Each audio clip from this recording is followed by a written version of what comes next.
we're going to do the first 3 examples from section 7.1. They're all pretty short, so I'll squeeze 3 of them on here. So the first one, 8x to the 7th power.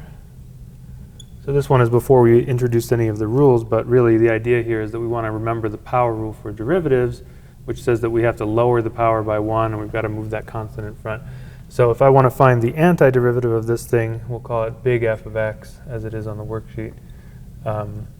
We want to sort of undo that, so that means that I'm going to, instead of lowering that by 1, I'm going to raise it by 1. So if I do that, I get an 8th power, and then I just have to think, well, what if I did take the derivative of this thing, I would get that, right? Because if I take the derivative, I put the 8 in front, and that power would be lowered by 1. So that's it. F of x is equal to x to the 8th power. Okay? For the second example, it's this is the power rule for indefinite integrals, which is the same thing as antiderivative. So when you hear indefinite integral versus antiderivative, they mean exactly the same thing. So in order to do this, we're going to use that power rule that's given there. The idea, again, is to think about what the power would be and then raise it by 1. So in order to do this, we first have to write it as a power function. So we'll write it as a negative exponent. And then I have to, the power rule says, I raise the power by 1, and then I also have to divide by the number that I raise that power to. So what this is going to give is, if I raise that by 1, I'm going to get minus 3, and then I also have to divide by minus 3. That's what the power rule means when you see integral x to the n is equal to x to the n plus 1 divided by n plus 1, and then you put that plus c on there. Typically, kind of a better way to write this actually is like this. We can move that, that to the denominator because it's a negative exponent, and that minus, we can just put it in front. So I'll write this as negative 1 over 3 t to the 3rd power plus a constant. If you're doing this on MyMathLab, of course, it will take that answer. You don't need to do that last step if you don't want to.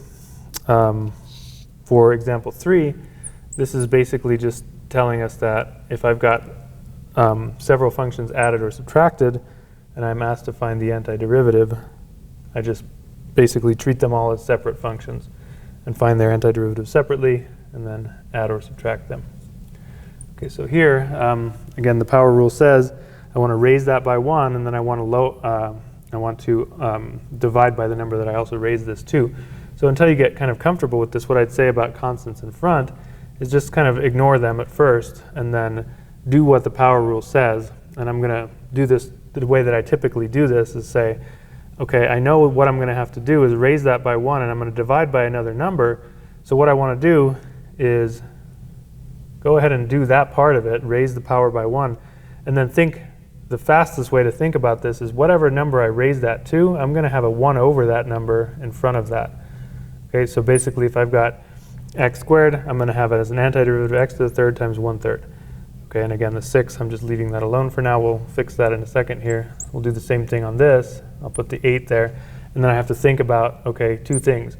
What power does this get raised to? Well, it was a 1st power, so I'm going to raise it to a 2nd power, meaning that I'm going to put a 1/2 in front of that.